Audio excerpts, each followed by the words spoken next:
चलिए तो good evening एक बार फिर से सभी साथियों को। और आगे बढ़ते हैं, बात करते हैं न्यायपालिका की। पिछली क्लास में हमने राज्य की जो विधायिका होती है उसे कंप्लीट किया था। उसमें हमने विधानसभा विधान परिषद कंप्लीट कर लिया था। और अब यहाँ से हम आगे बढ़ते हैं और बात करते हैं यहाँ पर न्यायपालिका। तो अगली हेडिंग लिखेंगे सभी लोग, न्यायपालिका। न्यायपालिका लिखेंगे और न्यायपालिका को हम यहाँ पर अच्छे से समझते हैं। न्यायपालिका में दो पोर्शन समझते हैं। एक सबसे पहले हाई कोर्ट, उच्च न्यायालय जिसे कहा जाता है उच्च न्यायालय, और दूसरा पोर्शन समझते हैं सर्वोच्च न्यायालय। सर्वोच्च न्यायालय, एक बार सबसे पहले इन दोनों में अंतर कर लेते हैं। इसे हम हाई कोर्ट कहते हैं और इसे सुप्रीम कोर्ट कहते हैं। ठीक है, हाई कोर्ट और सुप्रीम कोर्ट में हम जो अंतर होते हैं उनको समझते हुए आगे बढ़ते हैं। यहां से हाई कोर्ट क्या होता है और सुप्रीम कोर्ट क्या होता है। सबसे पहले हम बात करेंगे हाई कोर्ट सुप्रीम कोर्ट के आर्टिकलों को समझते हैं कि किस अनुच्छेद में किसको दे रखा है। तो पहला अंतर है अनुच्छेद। हाई कोर्ट का जो आर्टिकल है अनुच्छेद 214। 214 मैंने आपको बताया था कि 214 के अंतर्गत हाई कोर्ट को रखा गया है। और सुप्रीम कोर्ट का भी आर्टिकल मैंने बताया है आपको 124। 214 इसमें है और इसका अनुच्छेद कितना है तो अनुच्छेद 124। बस इसी से बन जाएगा 214, फिर 121 पहले लिया ना, 124 बन जाएगा। ठीक है, अब ये किस भाग के अंतर्गत आता है उच्च न्यायालय, तो भाग 6 के अंतर्गत आएगा क्योंकि राज्य सूची का विषय है। और ये किस भाग में आएगा तो ये भाग 5 में आएगा क्योंकि ये केंद्र सूची का विषय है। ठीक है, ये अंतर भी हो गया। अब बात करते हैं इनकी नियुक्ति। हाईकोर्ट के जो न्यायाधीश होते हैं इनकी नियुक्ति वाले पोर्शन को समझना। तीन चीजें हैं, एक है नियुक्ति, दूसरा है शपथ, तीसरा है त्याग पत्र। इन तीनों को समझना, नियुक्ति, शपथ, त्याग पत्र। यहां पर भी आप नियुक्ति को समझना, नियुक्ति, फिर समझना शपथ, और फिर समझना त्याग पत्र। इन तीनों चीजों को समझना। देखिए, हाईकोर्ट के जो न्यायाधीश होते हैं इनकी नियुक्ति कौन करेगा। हाईकोर्ट के न्यायाधीशों की नियुक्ति करते हैं राष्ट्रपति। और सुप्रीम कोर्ट के भी जो न्यायाधीश होते हैं उनकी नियुक्ति कौन करते हैं तो राष्ट्रपति। पहले ही लिखा रखा है, राष्ट्रपति के जब कार्य लिखाए थे वहां पर लिखा था। शपथ, हाईकोर्ट के जो न्यायाधीश होंगे उनको शपथ कौन दिलाएंगे तो इनको शपथ दिलाते हैं राज्यपाल। जबकि इनको शपथ कौन दिलाते हैं तो इनको शपथ दिलाने का काम राष्ट्रपति का ही होता है। और ये अपना त्याग पत्र किसे देते हैं तो ये अपना त्याग पत्र राष्ट्रपति को देंगे। और ये अपना त्याग पत्र किसे देते हैं तो राष्ट्रपति को ही अपना त्याग पत्र देते हैं। यहाँ सब राष्ट्रपति करते हैं, यहाँ पर शपथ दिलाने का काम राज्यपाल करते हैं। ठीक है, तो यहां तक बातें आपको सबको समझ में आ गई होंगी। अब बात आती है कि ये जो हाईकोर्ट के न्यायाधीश हैं इनके लिए अधिकतम आयु कितनी होती है। अधिकतम आयु, न्यूनतम आयु का कोई प्रावधान नहीं होता। यहाँ पर हाईकोर्ट के लिए जो अधिकतम आयु होती है ये होती है 62 वर्ष। जबकि सुप्रीम कोर्ट के लिए अधिकतम आयु कितनी होती है, अधिकतम आयु होती है 65 वर्ष। यहां पर जो आयु होती है 65 वर्ष और यहां पर आयु कितनी होती है 62 वर्ष। क्लियर हो गया। अब बात आती है वेतन की। वेतन कितना होता है, वेतन यहां पर दो चीजें समझना, एक तो मुख्य, एक अन्य। मुख्य न्यायाधीश का और अन्य का। यहां पर भी वेतन को समझेंगे, वेतन दोनों का समझेंगे, मुख्य का भी और अन्य का भी। मुख्य न्यायाधीश और अन्य न्यायाधीश। सुप्रीम कोर्ट के जो मुख्य न्यायाधीश होते हैं इनका वेतन है 2,80,000। ठीक है, और अन्य न्यायाधीशों का जो वेतन है वो है 2,50,000। ये इनका वेतन है। अब यहां मुख्य का कितना हो जाएगा 250 हो जाएगा। जो वहां अन्य का है उतना यहां पर किसका होता है मुख्य का। और अन्य का कितना हो जाएगा 2,25,000। ये इनका वेतन होता है। ठीक है, वेतन को भी आप लोग अब क्लियर हो गया होगा। अब बात आती है यहां से योग्यता क्या होती है। योग्यता वाले पोर्शन को भी हम समझते हैं, इनकी योग्यताएं क्या क्या होती हैं।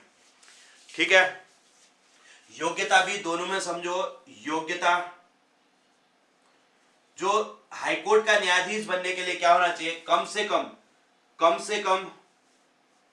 कम 10 वर्ष तक, 10 वर्ष तक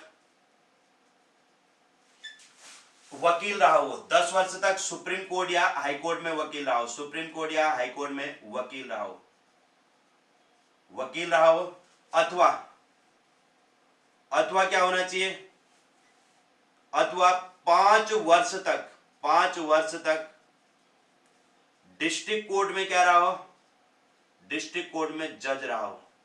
जब डिस्ट्रिक्ट कोर्ट में जज रहा हो 5 वर्ष तक तो हाई कोर्ट का जज बन सकता है। ठीक है, यहां पर क्या है देखो, योग्यता समझो, योग्यता कम से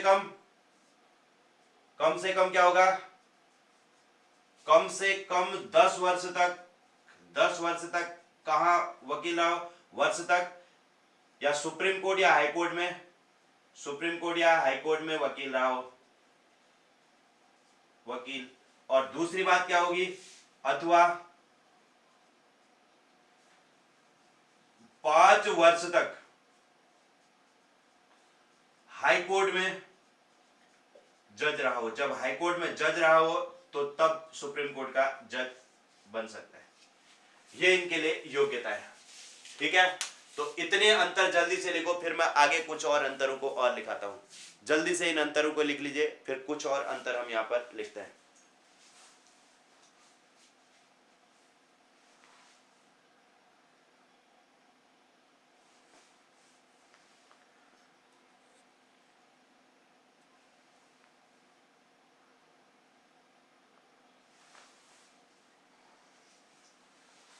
ठीक है, हाई कोर्ट, सुप्रीम कोर्ट।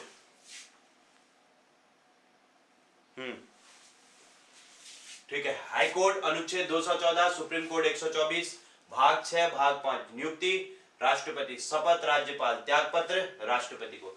नियुक्ति राष्ट्रपति, शपथ राष्ट्रपति को, और शपथ राष्ट्रपति दिलाएंगे, त्यागपत्र भी राष्ट्रपति। अधिकतम आयु 62, वहां पर अधिकतम आयु 65 वर्ष। वेतन मुख्य का 250, अन्य का 225, वहां पर वेतन मुख्य 280 और अन्य 250। योग्यता कम से कम 10 वर्ष तक सुप्रीम कोर्ट या हाई कोर्ट में वकील, या फिर 5 वर्ष तक डिस्ट्रिक्ट कोर्ट में जज। वहां पर योग्यता कम से कम 10 वर्ष तक सुप्रीम कोर्ट या हाई कोर्ट में वकील, अथवा 5 वर्ष तक हाई कोर्ट में जज रहे हो। ठीक है, वेरी गुड। अब यहां से आगे बढ़ते हैं, कुछ और अंतरों को समझते हैं आगे। अब देखिए, यहां से हम इसमें आगे समझते हैं, कुछ और अंतर हैं।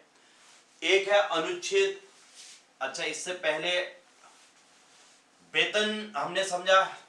देखो, उच्च न्यायालय के जो न्यायाधीश होते हैं,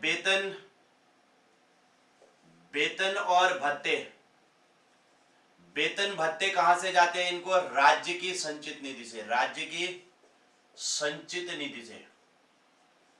वेतन भत्ते इनको राज्य की संचित निधि से दिए जाते हैं, जबकि पेंशन इनको कहां से मिलती है, तो भारत की संचित निधि से, भारत की संचित निधि से। ध्यान रखना, क्योंकि नियुक्त वहीं से होते हैं ना, संचित निधि से, राष्ट्रपति के द्वारा नियुक्त होते हैं, इसलिए इनको जब तक काम कर रहे हैं राज्य में तब तक राज्य की संचित निधि से देंगे वेतन भत्ते, फिर रिटायर हो गए तो फिर वहीं से इनको पेंशन मिलेगी। इनका क्या होता है देखो, वेतन भत्ते पेंशन सब कहां से मिलेगा, पेंशन भारत की संचित निधि से, भारत की संचित निधि से, संचित निधि से दिया जाता है। ऐसे क्वेश्चन पूछे जाते हैं बहुत ज्यादा, संचित निधि से। ठीक है, एक तो ये याद रखना। अब आपको याद रखना है एक अनुच्छेद 215, अनुच्छेद 215 यहां पर याद रखना है, और यहां पर अनुच्छेद 129 याद रखना है, 129। अनुच्छेद 215 के आधार पर जो हाई कोर्ट है ना, हाई कोर्ट एक अभिलेख न्यायालय है। इसके आधार पर अभिलेख न्यायालय, मैं अभी हाई कोर्ट जब पढ़ाऊंगा तो उसमें बात करेंगे, अभिलेख न्यायालय है।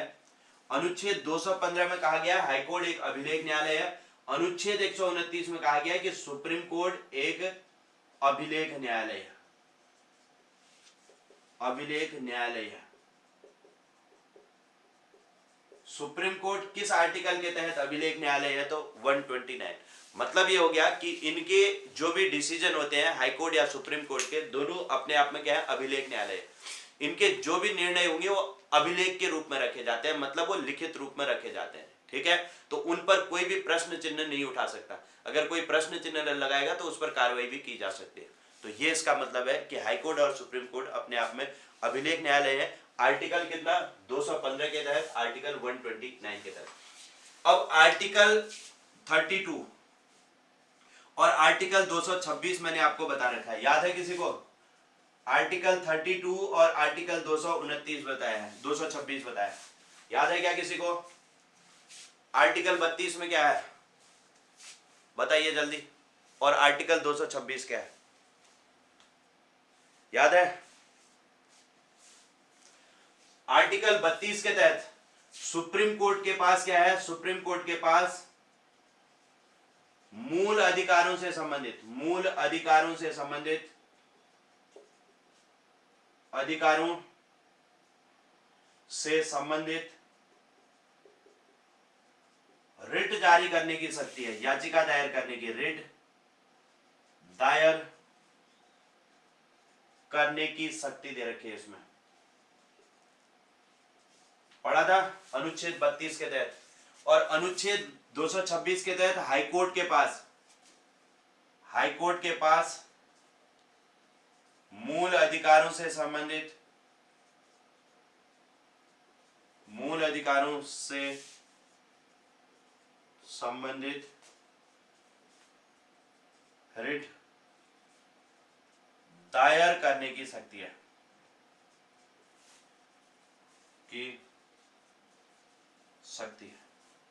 तो अनुच्छेद 226 के तहत हाईकोर्ट के पास मूल अधिकारों से संबंधित याचिका दायर करने की शक्ति है, जबकि अनुच्छेद, बिल्कुल,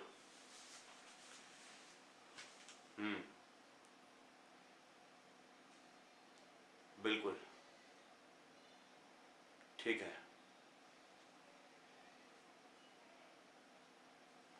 ठीक है, वेरी गुड। चलिए, तो ये कुछ अंतर थे हाई कोर्ट और सुप्रीम कोर्ट में जो हमने अंतर कर लिए हैं। अब आप इन अंतरों को बहुत अच्छे से पढ़ेंगे तो फिर इससे इनके बारे में समझने में भी हमें हेल्प मिलेगी। अब हम यहाँ से बात करते हैं, पहले हाई कोर्ट के बारे में पढ़ते हैं, इसको जल्दी से कंप्लीट कीजिए और फिर हम सुप्रीम कोर्ट के बारे में समझते हैं।